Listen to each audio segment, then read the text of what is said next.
Hey, what's up, Roxstars? It's Rox with a little bit of talk about what's at the top of the blogs. So let's get to it. I say I'm gonna take some time off, y'all. All the cashiers, they was like, somebody stole her truck. It was like you could hear it all throughout the store. This Rox coming to you today with a review for Love and Marriage Detroit, Love and Marriage Huntsville, our book 4, Real Housewives of Atlanta. Let's get to it, shall we?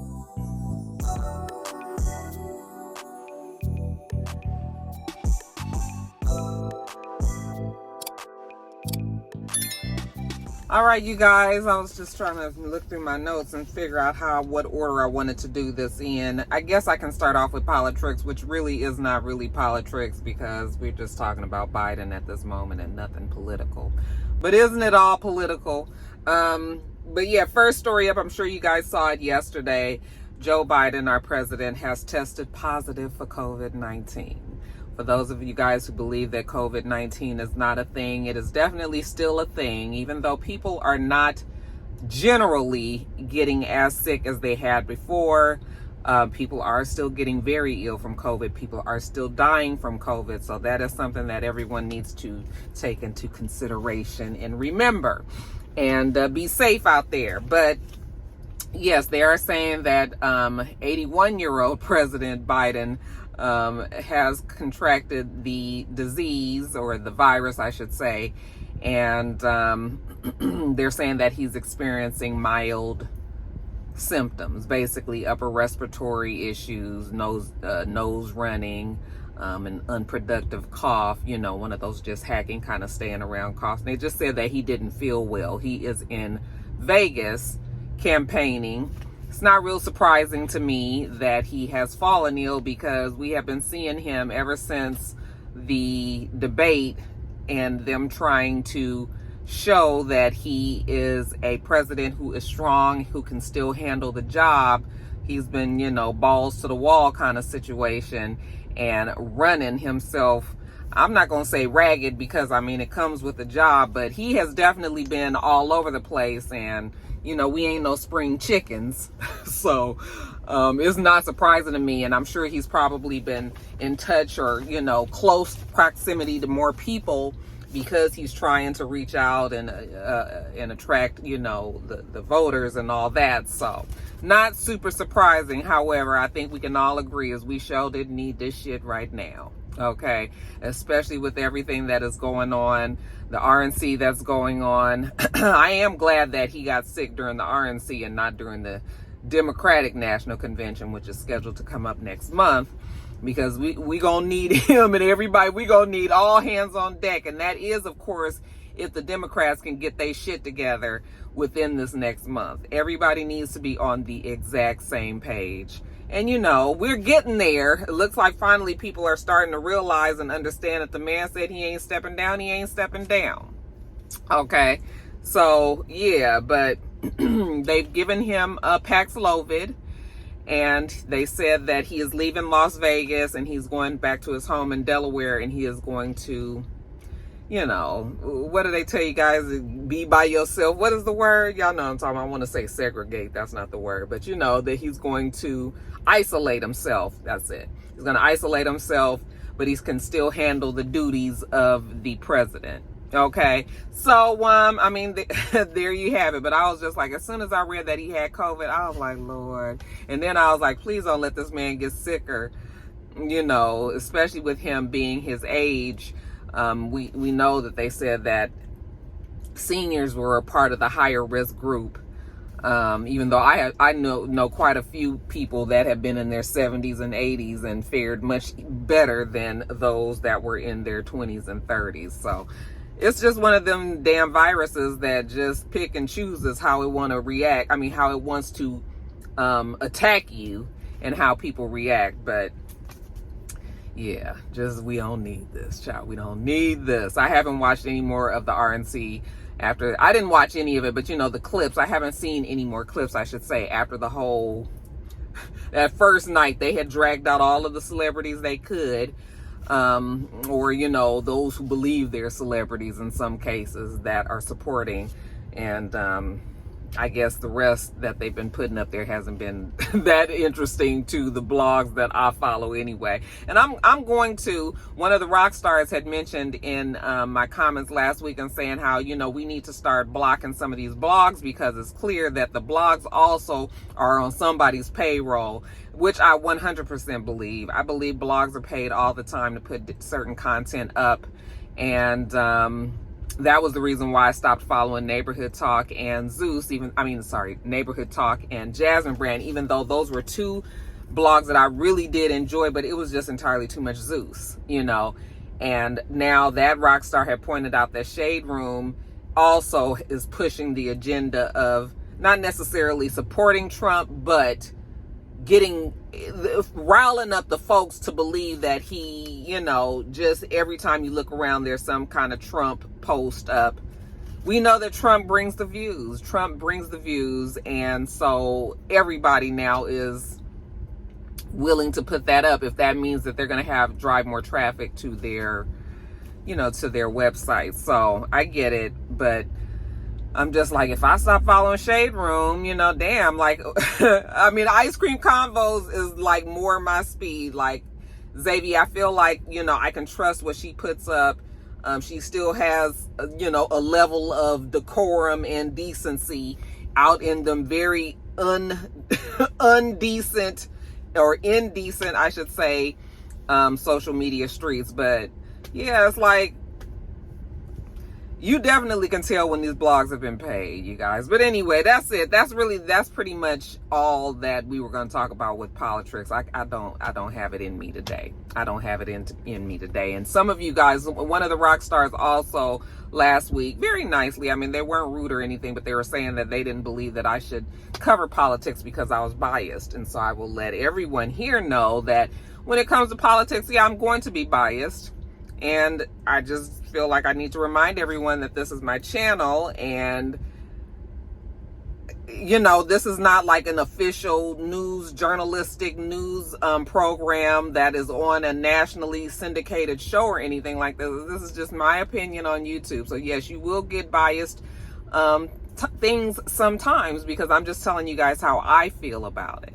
So that won't change. So if you guys feel like I am biased in any kind of situation, really, and I'm not trying to say don't watch me, because obviously I need everybody to watch, right? But if there's stuff that we ain't seeing eye to eye on, and if it's bothering you enough to the point where you believe that it's a problem, then there are plenty of other people that probably see things your way. So that's what I have to say to that, you guys. But yeah, I'm full of hypocrisy. I think everybody is. I think people get it confused that because you are on social media that you have to have like a certain way of always thinking, and that's just not how I am anyway. And I don't think that's how any human being is. You know, you can feel one way about a situation, and then there could be a similar situation that you feel something differently about. And that's just how I am. Life is not black and white, it's gray. So sometimes I feel this way, but other times I might feel that way, you know. And I realize that can bother people, and they can be like, well, you just said, I know I just said that. Okay, I know I just said that. But, and for example, they were saying that I was saying that I was going to vote for Biden, that he wasn't too old to do the job. However, when I was talking about Nancy Pelosi and the fact that she might be running again and how she was too old, what I will say to that is I believe that all of them are too old. Okay, I believe everybody is too old. We could stand to clear out all these old folks and let these younger up and coming politicians, you know, get a hold of the reins and do the job. They can do the job. However, you have people that have been there for 30 and 40 and 50 years that don't want to let it go. Okay. In a perfect world, I wouldn't even want Biden to be up in that office, you know, but the world is not, the world is not perfect. The same way Trump shouldn't be up there. Like, they are all old. Okay. Our president should be in his 50s. You know, 60s or whatever. That's not what the case is. What we have to choose from is two old people, and we just got to figure out which one of these old ones, you know, we like better. And in my case, it will be Biden. It's going to always be anybody who is going against YSL. Okay, I don't like YSL, so I'm going to be very biased when it comes to him. So that's it, you guys. Just need everybody to know that, but I ain't trying to be pissing people off and shit, but that's what it is here. Okay, all right, let's move on. Let's move on to the next topic. All right, you guys. So Irv Gotti, Irv Gotti has an official case that has been filed against him, or a lawsuit, I should say, that has been filed against him, where he has been accused of sexual assault and the R word. Okay, I don't know how YouTube is feeling today, you guys, so we got to censor it down. They said that this woman who filed the case, who filed the lawsuit, has not been identified. They have not released her name. However, this is an ex-girlfriend of his. They were in a relationship for a couple of years. Okay. She filed this lawsuit in Miami-Dade County Circuit Court. I'm sorry, I don't know why I feel kind of nervous or some shit. But she had filed this lawsuit, and she claims that he has R-worded her multiple occasions throughout their 2-year relationship between 2020 and 2022. So this is all recent stuff. We've been hearing rumblings of all of these heads of labels and, CEOs and all these people, a la, Puffy, the same way that they were going to be the ones that people come after too. And I had heard Irv Gotti's name. I mean, I've heard all of the label heads, or label creators, I should say. I've heard their names in stuff that has come up since Puffy was, kind of the first one. And now we've got Irv Gotti. Okay. So this is what she says. She says that they met at a poker tournament, and, I guess they had taken a liking to each other or whatever. He invited her out to on vacation, I'm assuming to some islands or something like that, and she said that was the first time that he forced her to have sex. Actually, this was at St. Martin. He had forced her to have sex with him. She didn't apparently want to do it, and he had told her that if he didn't, then he was going to send her home, because I guess he was like, I ain't paid for you to come out here on this vacation just so you can sit and look at me, And so apparently she did go on and have sex with him. However, after that trip, they became an actual couple. They started seeing each other, I guess, exclusively. She also said that he has forced her on occasion to give him a blowjob. Once was in an elevator at the Four Seasons Hotel in Miami. That was in January of 2022. And then she said another time later on that year, he made her give her a blowjob, give him a blowjob in the Uber that they were riding. And, she said after that incident that is when they broke up. But for 2 years they were in a relationship, which is going to, in my opinion, is going to make this case difficult for her to prove, because, here's the time again. I put them Rockstar lawyers, the real ones. I put them real Rockstar lawyers to work every week now, y'all. I kind of feel like shit. Maybe I need to have one sitting up here in this front seat, but maybe you guys can reach out in the comments and let us know, does she really have a case when you are talking about a situation where you may have been fearful and doing things against your will? Then how is it that you can say at some times in a relationship, well, I mean, I'm sure that there are times in a relationship, even if you are in a relationship, if somebody forces you to do something that you don't want to do, then yes, that is considered the R word, if it was something sexually involved. But what I'm saying is, to me, it seems like it would be harder for her to actually prove there are times when she was doing it willingly and not, and I would feel like if I was the defense that I would harp on it, like she was in this relationship willingly all that time, but then now she is pulling out times when she didn't, according to her, want to do it, when Irv probably was under the impression that they're in this relationship, and maybe that was just kind of, maybe he thought that that was the spice of their sexual relationship, you know, doing things like this, acting like you don't want to do it or not. I'm not saying that that's what the case was, that that's what she was doing, but I'm saying as a defense, that's probably the route that they're going to take. So far, Irv Gotti has not responded, or at least we haven't seen anything in social media. But yeah, they're saying that as a result of this relationship, she's suffered severe emotional and psychological harm for which she had to be committed to a psychiatric ward. Okay.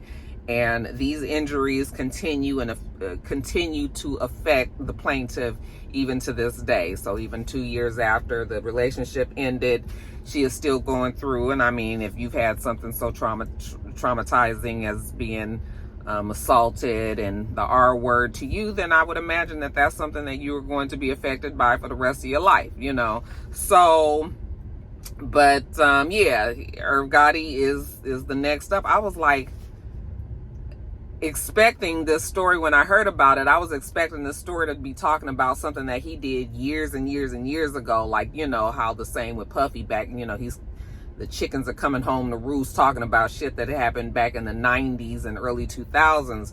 You know, Irv, I would sure hope that as you get older, you know better, and you ain't doing no shit like this in our damn 50s. But I mean, if you are a predator, or if you do these kind of things anyway, an abusive person anyway, then that probably sticks with you for your whole life, okay?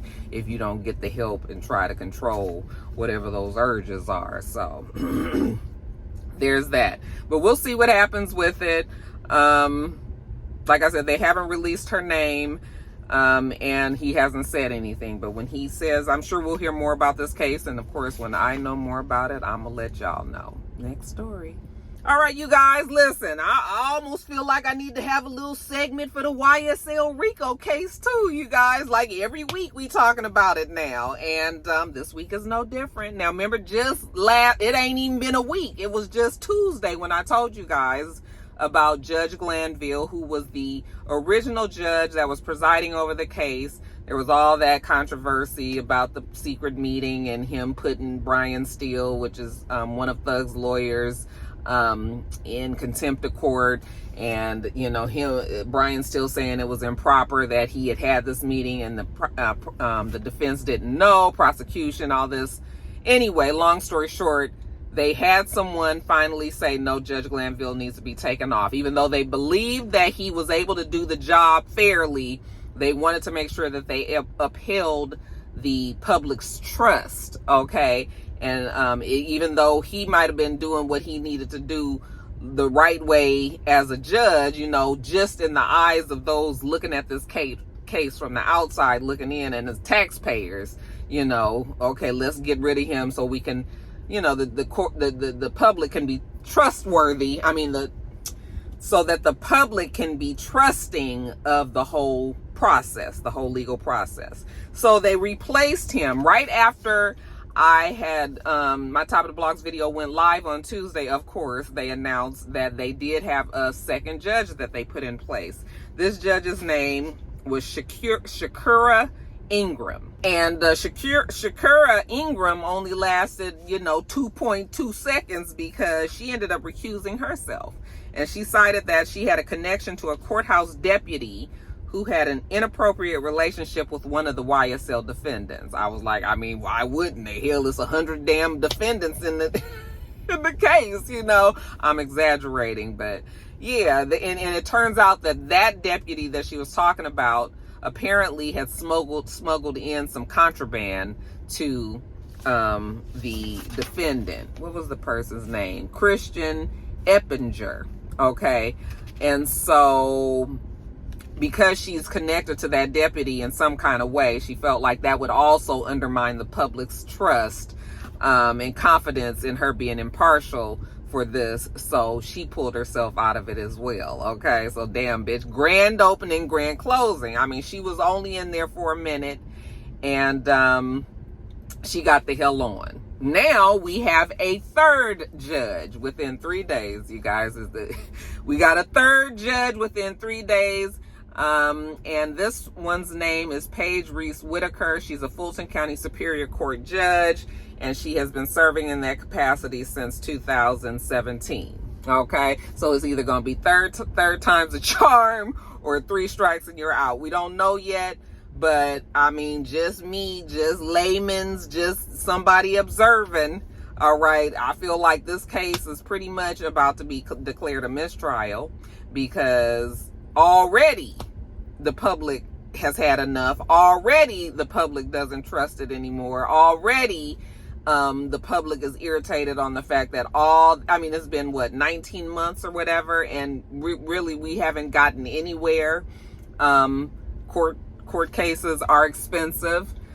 You got to pay all the staff. I mean, it's a lot, right? So I already think that the public is over it, and I think it's just a matter of time. This is my opinion, but it's just a matter of time. And I believe that they are going to declare that a mistrial. You're holding all these people, and we ain't no closer to finding out who is guilty than we were a year and a half ago. We're going to see what Judge Whitaker, how long she lasts. Or maybe they're going to keep her in there and she's going to be able to get the case going. But I'm telling you, the hope is gone, child. I don't feel like it's going to be something where I just don't feel like this case is going to go on. It just has all of the feelings of they about to throw this shit out. Okay. And like I said, they're saying that they may not even be able to retry him. So we'll see, you guys. But that's what's going on. The third judge is in place. Okay, and then lastly, you guys, so Canada. Oh, Canada. I was going to sing the song, but I don't know it. Don't let me get to offending my Canadian rock stars out there. But Canada has been having very intense rainfall, the same way our nation has been having all kind of crazy weather patterns. I mean, this is definitely the time, hurricane season and all that. And we've seen it go up, go up from the south and go up to the north, and now it has crossed over into Canada, and they are getting hit with, these intense weather patterns. They said that in Toronto, nearly 4 inches of rain fell, and it's caused flooding. They're saying that this was the 5th wettest day that the Toronto airport reported ever having in the history since they've been recording the temperature and I guess the activity of the weather there. They said that this was the 5th wettest day that they had ever had. And yeah, it caused, as you can imagine, many, many problems. People were out of power. I think they said close to 200,000 customers were out of power. They had your road closures, and all of the things that we have been seeing, especially these last few years that have been happening here in the States. They're getting the same up there in Toronto. I'm assuming that normally Toronto doesn't get this type of activity. As a matter of fact, in New York as well, they said that they had 4 tornadoes touch down, and even 1 person died. And that was all, I believe, either Tuesday or Wednesday of this week. So yeah, the weather continues to be a pain in the ass, in the very least, for a lot of people. It's just craziness, you guys. Anyway, one famous Canadian that we all know and love was affected. No laughing matter, though, because I actually felt very, very sorry for Drake when I saw all that water. That shit was rushing through his 50,000 square feet mansion, at least on the floor that we saw, or the video that we saw that he uploaded. The water looked like it came somewhere between his shin and his ankle, and just rushing through his house. Brown, muddy water, and just nothing that you want to see in your house. Even if you are Drake and you are a millionaire and you're able to get all of that cleaned up, I'm sure he'll be able to get all that cleaned up. But, with all this water coming into your home, that introduces problems that you would rather not have to deal with. I mean, mold being the main thing, and now having to make sure that your house doesn't have those kind of problems and all this. I mean, just really a whole lot. So when I saw that, I was like, oh my God. I was like, this is not Drake's year.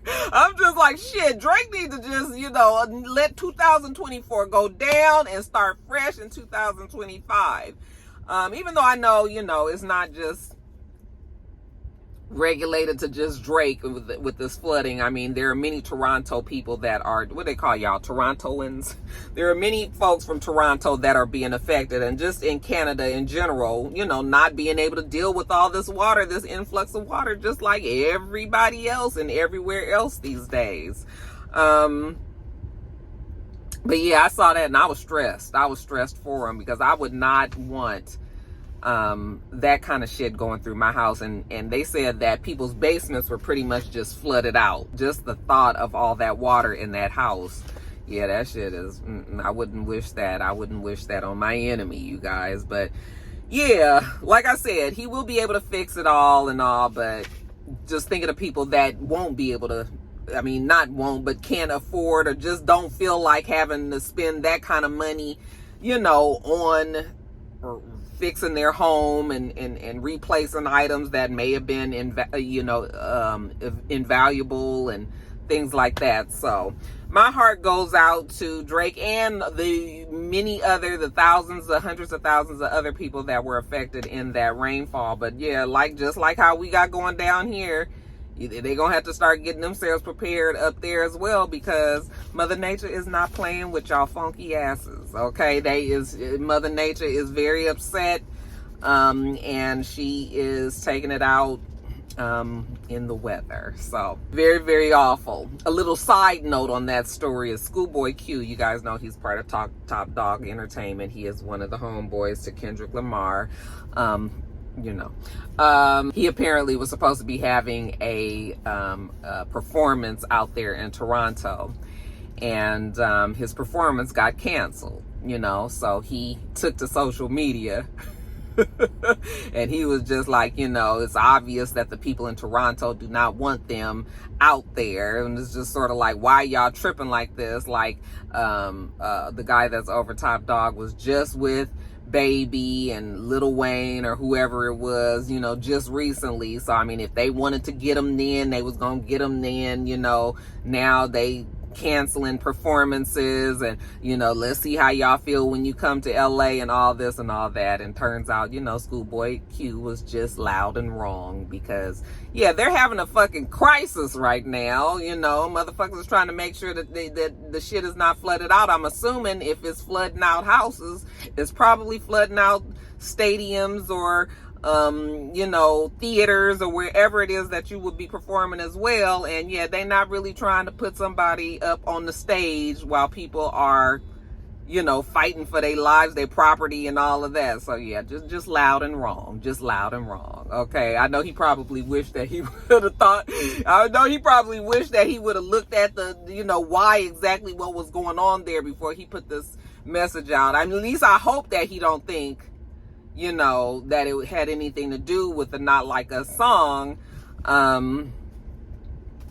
So even though, it's West Coast till I die, I will always admit when somebody is just loud and wrong. And yeah, that would be your boy Schoolboy Q right now. Okay. So, yeah, like I said, my heart goes out to the Canadians out there who are, having to deal with this. Hopefully you guys didn't get much damage.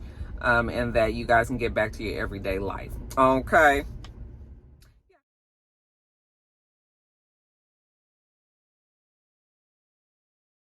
All right, you guys, that is it. I am here at Lucky Key, about to order my food and take it on back to the office, you guys. Also, you guys, before I go, I forgot to mention a happy birthday shout out. This will be to a rock star who's been very loyal, has been around for so long. And I talk to her very often in the DMs and have gotten to, see her kids grow and all that. And her name is Kenya. Okay, so I wanted to say happy birthday to you. Her birthday is actually on Saturday, which is tomorrow if you guys are watching this video when it first goes up on Friday. And Kenya, I'm just hoping that you have a good time. I'm hoping that you're able to get away from the kids and enjoy yourself, adult time. Because I know that it can be very, very, you have a very busy life when it comes to your children. She has a lot of kids, you guys. So hope you have a great birthday. Hope you enjoy yourself immensely. Okay, girl, love you, girl. All right. And that's it. I'm gonna get on up off of here, y'all. We do this every single week. Okay, Tuesdays and Fridays. So make sure you thumbs up the video, comment, and subscribe, and make sure you come back.